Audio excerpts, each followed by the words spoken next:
வணக்கம் சொந்தங்களே. என்னுடைய வாழ்க்கை அனுபவங்களை தினம் தினம் உங்ககிட்ட பகிர்ந்துக்கிறேன்.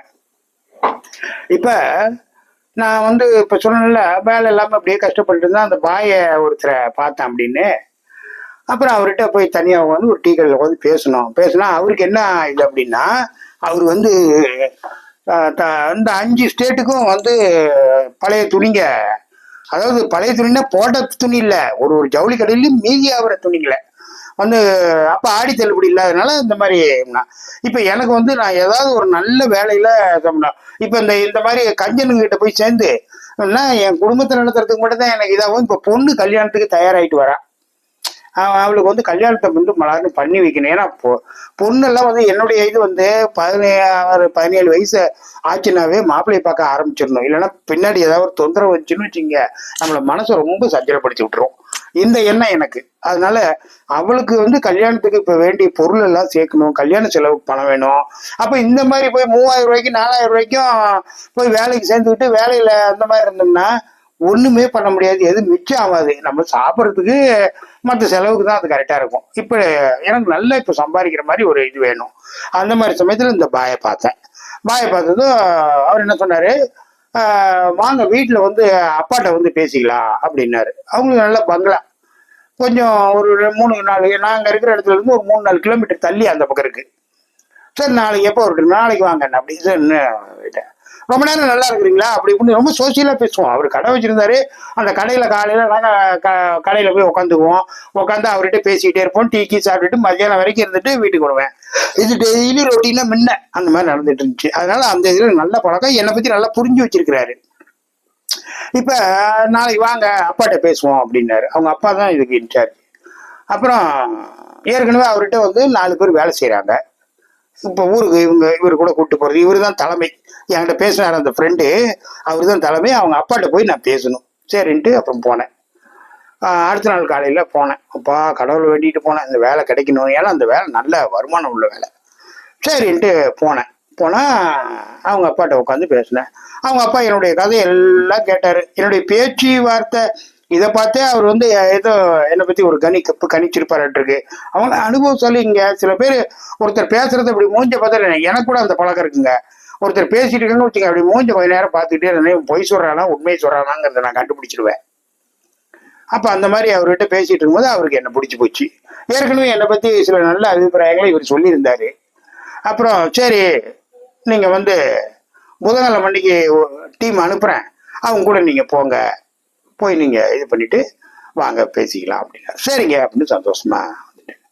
அப்புறம் இன்னொரு கண்டிஷன் இந்த வேலையில எப்படின்னா, போனோம்னா குறைந்தபட்சம் 20 நாள் ஆகும் வீட்டுக்கு வர்றதுக்கு. இதுக்கு சம்மதமா உங்களுக்கு அப்படின்னு தான் கேட்டுக்கிட்டு தான் என்ன வேலைக்கு இது பண்றாரு. இப்ப நான் யோசிச்சேன், சரி 20 நாள் நம்ம வேலைக்கு போனோம் அப்படின்னாலும் ஒரு 10 நாள் லீவு அந்த மாதிரி வேலை, சரி பரவாயில்ல அப்படின்ட்டு ஒத்துக்கிட்டு வீட்டுக்கு வீட்டுக்கு இந்த மாதிரி சொன்னீங்க. இது வரைக்கும் நாங்க 2 பேரும், நானு ஹஸ்பண்ட் அண்ட் ஒய்ஃபு பிரிஞ்சதே இல்லை. ஒரு நாள் பிரிஞ்சது இல்லை. ஒரு நாள் விட்டுட்டு கூட அவ தனியா அவங்க அம்மா வீட்டுக்கு தான் எங்களுக்கும் இதே இல்லாம போயிடுச்சுல. அதனால போய் அங்க போய் தங்குறது அந்த மாதிரிலாம் பழக்கமே இல்லை. நான் இது வரைக்கும் விட்டுட்டு வெளியூர் கூட போனதில்லை. அப்படி சப்போஸ் ஏதாவது ஒரு கல்யாணத்துக்கு எப்பயாவது சென்னைக்கு போனோம் அப்படின்னா அந்த ஒரு இது போயிட்டு அந்த அன்னைக்கு நைட்டு கல்யாணம் முடிஞ்ச அன்னைக்கு நைட்டு பஸ் ஏறி வந்துடுவேன். இது மாதிரிதான் பழக்கம். ஒருத்தருக்கு ஒருத்தர் லாங்கா பிரிஞ்சது இல்லை. இப்ப 20 நாள் ஆகும். பிள்ளைங்களையும் பொண்டாட்டியும் விட்டு நான் பிரிஞ்சிருக்கணும். இப்ப இந்த மாதிரி வேலைதான் இருந்தாலும் நம்ம பிள்ளைக்கு கல்யாணம் பண்ணணும். அதனால இதுல கொஞ்சம் நல்ல வருமானம் வரும்னு நான் நினைக்கிறேன். போய் பாக்குறேன், நம்ம ஒத்து வந்தா பாக்கலாம், ஒத்து வரலன்னு நம்ம விட்டுறலாம் அப்படின்னு சொல்லிட்டேன். சரி இப்ப புதன்கிழமை அன்னைக்கு நைட் ஒரு 8 மணிக்கு ஜங்ஷனுக்கு வர சொல்லிட்டாங்க. வீட்டுக்கே எங்க வீட்டுக்கே தேடிட்டு நந்தகுமார் வீடு எங்க இருக்கு அப்படி இப்படின்னு கேட்டு இந்த மாதிரி வீட்டுக்கு வந்தாங்க. டீ வச்சு கொடுத்தோம், குடிச்சிட்டு அவங்க பையன் அவர் சொன்னாரு, இந்த மாதிரி புதன்கிழமை அன்னைக்கு புறப்படலாங்க, புதன்கிழமை நைட்டு ஒரு 8 மணிக்கு நீங்க இதுக்கு வந்துருங்க ஜங்ஷனுக்கு அப்படின்னாரு. ஜங்ஷன்ல இத்தனை பிளாட்ஃபார்ம், அப்பெல்லாம் இந்த அளவுக்கு பிளாட்ஃபார்ம் இந்த அளவுக்கு கூட்டம்லாம் இருக்காது. நல்ல டிக்கெட் ரிசர்வ் பண்ணி மங்களூர் போறோம். முத நான் இது வரைக்கும் லாரி தொழிலில் நான் இருக்கும் போது கேரளா போயிருக்கேன், ஆந்திரா போயிருக்கேன், பெங்களூரு, எல்லா ஊருக்குமே போயிருக்கிறேன். பாண்டிச்சேரிலாம் போனா எப்படி அங்க என்ன போய் தங்கியா போறோம், போய் லோடை இறக்கிட்டு இல்ல அது எங்கேயோ ஒரு இடத்துல ஒரு ஃபேக்டரி இருக்கும், அங்க போய் இறக்கிட்டு திருப்பி லோடை ஏத்திட்டு வந்துடுறோம். அங்க ஒன்றும் ஊரெல்லாம் சுத்தி பார்த்தது இல்ல. அந்த ஊர் தெரியும், ஒரு வேளை ஏதாவது ஒரு கடையில சாப்பிடுவோம் அவ்வளவுதான். அது என்ன கலாச்சாரம் எதுவுமே எனக்கு அதெல்லாம் தெரியாது. அப்ப முத மங்களூர் போறோம். இப்ப ட்ரெயின்ல நைட்டு நான் இங்கேருந்து எனக்கு வேண்டிய துணிமணி, பேஸ்ட்டு, ப்ரஷ்ஷு, தேங்காய் எண்ணெய், பவுட்ரு, தலை சீவிர சீப்பு எல்லாமே எடுத்து வச்சுக்குவேன். இன்னும் சொல்லப்போனா காது குடையிறது கூட என்கிட்ட எல்லாமே ஸ்டாக்காக இருக்கும். எல்லாம் எடுத்து வச்சுட்டு நேராக ஜங்ஷன் போயிட்டேன். போய் உக்காந்துட்டு இருந்தேன், ஒருத்தர் கூட வரல. இல்லை அது மணி வந்து 9:20க்கு 9:25க்கு ட்ரெயின். நான் 8 மணிக்கெல்லாம் போயிட்டேன். ஒரு வேளை நான் நேரமாக போயிட்டேன், ஆர்வ கோளாறு. போய் அங்கே உட்காரணும். ஒரு 8:30 மணிக்கு அவங்களாம் வந்தாங்க. வரும்போதே எல்லாருக்கும் சாப்பாடு கட்டிட்டு வந்தாங்க. அப்புறம் அவங்க வந்து எப்படின்னா எல்லா ஏற்பாடோட தான் அவங்களும் வராங்க.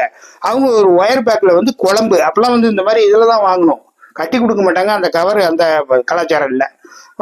இதில் வந்து குழம்பு எல்லாம் வாங்கிட்டு சாப்பாடு, இது ரொட்டி, புரோட்டா எல்லாருக்கும் வாங்கிட்டு ஆளுக்கு 5 புரோட்டா வாங்கிட்டு வந்தாங்க. ஜங்ஷனில் ஒரு கடை இருக்கு, பாய் கடை, நல்ல கடை. அந்த கடையில் நான் கண்டிப்பாக வந்திருப்பேங்கிற நம்பிக்கையோட அவங்களோட 4 பேர் அவங்க, நான் என்னோட சேர்த்து 5 பேர். நான் பிளாட்ஃபாரத்தில் உட்காந்துட்டு பயமாக இருக்குது, வித்துக்குன்னு. ஐயோ இவன் வரலன்னா என்ன பண்ணுறது அப்படி இப்படின்னு. ஏன்னா இப்போ நான் பிளாட்ஃபார்ம் டிக்கெட்டு கூட நான் வாங்கலை.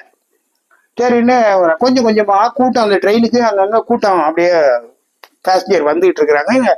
ட்ரெயினுக்காக ரெடி பண்ணிட்டு இருக்காங்க. இவங்க ரிசர்வேஷன்லாம் அவர் பண்ணி வச்சிருக்காரு. அப்புறம் அங்கேருந்து வந்துட்டாங்க. பார்த்துட்டேன், அப்பா சந்தோஷமா போச்சு.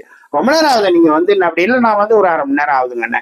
எதுக்கு அவ்வளோ நேரமாக வந்தீங்க? சார் நீங்கள் தானே 8 மணிக்கு வர சொன்னீங்கண்ணே. அதான் கொஞ்சம் லேட் ஆகி போச்சுங்க வாங்க அப்படின்ட்டு உட்காந்து அங்கேயே உட்காந்து பிளாட்ஃபார்ம் இன்னும் ஒரு 3/4 மணி நேரம் பக்கமாக இருக்குது ட்ரெயின் வர்றதுக்கு.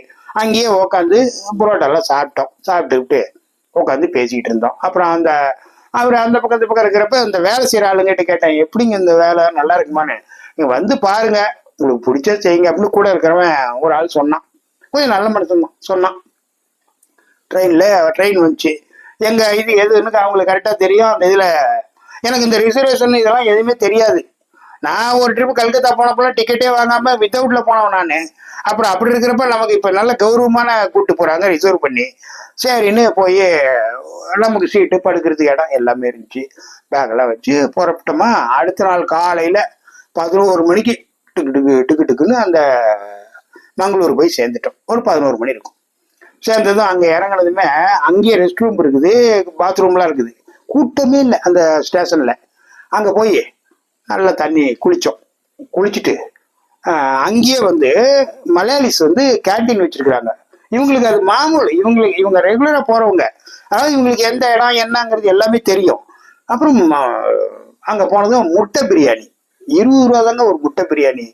நீங்கள் நம்மளாலும் சரிங்க, இவ்வளோ பிரியாணிங்க. டேஸ்ட்டு அந்த மாதிரி, அதாவது குஸ்கா சாதங்கிற மாதிரி ஒன்று வச்சுங்களேன். வெள்ளை சாதம், வெள்ளை குஸ்காது. அதில் 2 முட்டைங்க, உரிச்ச முட்டையை வச்சு குழம்பு நல்லா அற்புதமாக இருக்கு. அந்த குழம்புக்கும் இந்த சாப்பாட்டுக்கும் அவ்வளோ ஒரு காம்பினேஷன். அங்கே போய் நாங்கள் குளிச்சு பல்லு விளக்கிட்டு அங்கே போய் இறங்கி குளிச்சு கிழிச்சு எல்லா வேலையும் பண்ணுறதுக்குள்ளார பார்த்தீங்கன்னா மணி ஒரு 12:30 1 மணி பக்கமாக ஆயிடுச்சு. சாப்பிட்டு போயிடலாங்க அப்படின்னாரு. சாப்பிட்டுடலாங்க அப்படின்ட்டு போய் உட்காந்து எல்லாரும் சாப்பிட்டோம். ஒரு ஆளுக்கு ஒரு முட்டை பிரியாணி வாங்கினாவே ஒரு பிரியாணியும் போதும், வயிறு ஃபுல்லாகிடுது. இத்தனைக்கு வயசு பையன், நல்லா சாப்பிடக்கூடிய ஆள், நல்லா இதாக இருந்துச்சு. இது முதல் அனுபவம் எனக்கு மங்களூர். சாப்பிட்டாச்சு. முதல்ல இதே கொஞ்சம் மனசுக்கு நல்லா சந்தோஷமா இருந்துச்சு. நேராக போனதும் ரூம்பு, அவங்க மாமூலாக போடுற இடம். அங்கே போய் ரூம் போட்டாச்சு. ரூம்பு போட்டால் எப்படி அப்படின்னா ஒரே ரூம்புங்க, நல்லா பெரிய ரூம்புங்க. 4 கட்டில் இருக்கு, டபுள் பேர், 2 பேர் படுக்கிற மாதிரி கட்டில். ரூம்பு காத்தோட்டம், சும்மா செம காத்தோட்டம், நல்ல வசதி வாய்ப்பு. அந்த ரூம்பு அருமையா இருந்துச்சு. 2 லெட்டின் பாத்ரூம் 2 இருந்துச்சு. அங்கே போய் ரூம் எல்லாம் போட்டு, எப்படி இருந்தா உங்களுக்கு பிடிச்சிருக்குதா அப்படின்னா, பிடிச்சிருக்குதுங்க, நல்லா இருக்குங்க அப்படி இப்படின்ட்டு என்ன திருப்திப்படுத்துறதுலேயே கொஞ்சம் குறியா இருந்தாங்க. எனக்கு எந்த இடம் வேணுமோ, நீங்கள் எந்த கட்டில் எடுத்துக்கிறீங்க, அந்த கட்டில் எடுத்துக்கலாம், இந்த கட்டில் எனக்குன்னு முக்கியத்துவம் கொஞ்சம் கொடுத்தாங்க. சரி அதெல்லாம் இது பண்ணிட்டோமா. இப்போ அங்கே ரூம் போட்டாச்சு. அன்னைக்கு அங்கே வந்து ரெஸ்ட்டு தான். வாங்க அப்படியே மாலுக்கெல்லாம் போகலாம், சுற்றி பார்க்கலாம். அங்கெல்லாம் வந்து இந்த மாதிரி பெரிய பெரிய ஷாப்பிங் மால். அப்போனா எல்லாம் சும்மா பேண்ட்டு ஷர்ட்டு தான். பெங்களூர்ல நாகரிகம் பயங்கரமாக இதாகிடுச்சு. 4 பிள்ளை பெற்றவங்கலாம் கூட பெண்கள் பேண்ட்டு, ஜீன்ஸ் பேண்ட்டு, டிஷர்ட், இப்படிதான். லிப்ஸ்டிக் இல்லாமல் யாரும் வெளியே வர்றதில்லை. அந்த மாதிரி இதெல்லாம் பார்த்து நான் ஆச்சரியப்பட்டு இருக்கிறேன். அப்பா நாகரிகம் பாரு எப்படி வளர்ந்துருக்குது அப்படின்ட்டு. அங்கே போய் அந்த சும்மா அந்த ஷாப்பிங் மால்லாம் சுற்றி பார்த்துட்டு சும்மா 1-2 ஸ்நாக்ஸ்லாம் வாங்கி சாப்பிட்டுட்டு அப்புறம் அங்கேருந்து வந்தோம். பெங்களூரில் வந்து திருமண பக்கம்லாம் டீ கடை மாதிரி இந்த ஒயிட் ஷாப். ஈவினிங் எல்லாம் அவங்களுக்கு இதுதான் வேலை. யார் இப்போ நம்ம ஆளுங்க போகிறாங்களே அங்கெல்லாம் எப்படின்னா பெக்கு கணக்கு. ஒரு பெக்கு வாங்கி ஆளுக்கு ஒரு பெக்கு உட்காந்துக்கிட்டோம். ஒரு டேபிளில் உட்காந்துக்கிறோம்னு வச்சுங்க. ஆளுக்கு ஒரு பெக்கு இந்த வறுத்த கார பொரியில் அந்த பொரியை கொண்டு வந்து ஒரு டேபிளில் வச்சிடுறாங்க. அது சும்மா 2 எடுத்து கடிச்சிக்கலாம். விலை ரொம்ப குறைஞ்ச விலை. இங்கே வந்து வாங்குறத விட டபுள் மடங்கு இங்கே நம்ம தமிழ்நாட்டில் விலையா இருக்கும். அங்கே வந்து அப்படி இல்லை, கால்வாசி விலை. ஒரு பேச்சுக்கு ஒரு உதாரணத்துக்கு சொல்கிறேன், ஒரு 50 ரூபான்னு வச்சுங்க. இங்கே வந்து 12 ரூபா தான். அந்த மாதிரி விலை. ஆளுக்கு ஒரு பெக்கு, அப்புறம் ஆளுக்கு ஒரு பெக்கு, அப்புறம் ஆளுக்கு ஒரு பெக்கு. 3 பெக்கு அடிச்சாச்சு. 3 பெக்குங்கிறது ஒரு குவார்டர் அடிச்சது சமாளம். அப்பெல்லாம் உடம்பு நல்லா கண்ணுன்னு இருக்குது, வயசு பையன், அதனால தாங்கும். நல்லா ஜாலியா இருக்கு. ஃபர்ஸ்ட் நாள் வேலைக்கு போய் இன்னும் வேலையவே ஸ்டார்ட் பண்ணல, அதுக்குள்ளார நல்லா இருக்குது. சரின்ட்டு பரோட்டாவும் நான் எல்லாம் ஓப்பனா உங்ககிட்ட சொல்றேன். பரோட்டாவும் மானா கறியுங்க. மானா கறி இவ்வளோ பெரிய பிளேட்டுங்க. நல்லா இவ்வளோ கறி இருக்குங்க. மசால் போட்டு நல்லாவே செஞ்சிருந்தானுங்க. வாய்ங்க நல்லா செஞ்சிருந்தாங்க. அந்த மானா கறி ஒரு பிளேட் 10 ரூபா. புரோட்டா வந்து 3 ரூபா ஒரு புரோட்டா. நல்லா இவ்வளோ பெரிய புரோட்டா 3 ரூபா. 3 புரோட்டா. முதல்ல 2 புரோட்டா, அப்புறம் ஒரு புரோட்டா. 3 புரோட்டா ஒரு மானா கறி. சும்மா வயிறு திம்முன்னு ஆயிடுச்சு. இங்க மாதிரி இல்லை. அங்க வந்து இந்த இந்த மானா கறியும் கொடுத்து 3 புரோட்டா 2 புரோட்டா வைக்கிறப்ப பருப்பு இல்லை, பருப்பு ரசம் அதை வந்து கடைஞ்சி அது வச்சிருக்கிறாங்க. தண்ணி மாதிரி இருக்கும். ஆனா செம டேஸ்டிங் அந்த புரோட்டாக்கு. அது வெங்காயம், வெள்ளரிக்காய், நல்ல வெள்ளரிக்காய், இவ்வளவு பெரிய வெள்ளரிக்காய், ஒரு 3 பீஸ் வெள்ளரிக்காய், வெங்காயம், பெரிய வெங்காயம் நறுக்கி அது ஒரு பிளேட்ல வச்சு கொடுக்குறானுங்க. எவ்வளோ ஆச்சு? 20 ரூபா தான் ஆகுது. 19 ரூபா ஆகுது. 20 ரூபா ஒரு ஆளுக்கு.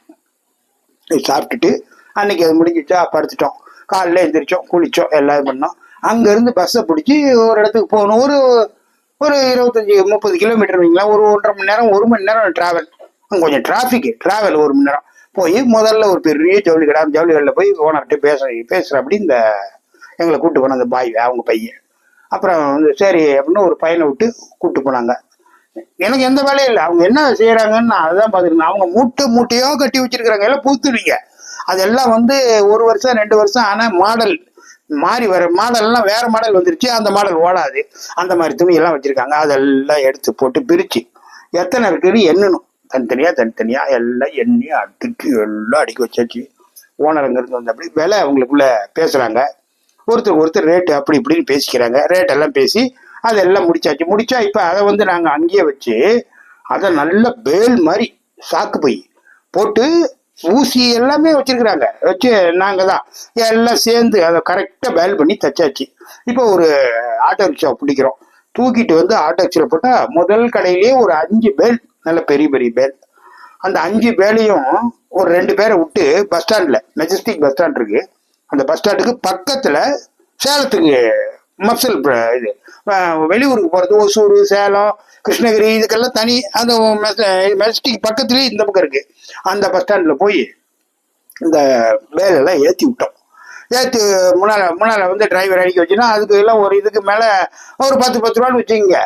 அவங்க அதுக்கு மேலே வந்து அவங்களுக்கு ஒரு 10 ரூபா கணக்கு போட்டு கொடுத்து அவங்க கரெக்டாக கொண்டு போய் அங்கே சேலத்தில் எந்த இடத்துல ஆளுங்க நிற்பாங்க, 5 ரோட்டுக்கிட்ட அங்கே வந்து ஆட்டோ வச்சுட்டு நிற்பாங்க. அந்த பேலை இறக்கி வச்சிருவாங்க. இப்படியே வேலை செஞ்சோமா கரெக்டாக ஒரு 18 நாள் ஆயிடுச்சுங்க. 18 நாள் ஆனதும் நம்ம வந்து ஊருக்கு போகலாம். அடுத்து வந்து அப்புறம் ஊருக்கு போயிட்டு திருப்பி ஒரு 10 நாள் கழிச்சு வரலாம் அப்படின்ட்டு முக்கால்வாசி எல்லா கடையெல்லாம் பார்த்தாச்சு. அந்த ஊருக்கு புறப்பட்டோம். இப்போ புறப்பட்டு வீட்டுக்கு வந்தாச்சு. இந்த அவங்க சாப்பாட்டுக்கு சில காசெல்லாம் கொடுத்ததுல நான் ஏற்கனவே ஒரு 300-400 ரூபா வச்சிருந்தேன். அதில் பிள்ளைங்களுக்கு தீனி வாங்கிட்டு வந்துட்டேன். அடுத்த நாள் சம்பளம் வாங்குறதுக்கு போகிறேன். அப்போ எவ்வளோ கொடுத்தாங்க அப்படிங்கிறத நான் உங்களுக்கு நாளைக்கு சொல்கிறேன். பாய்.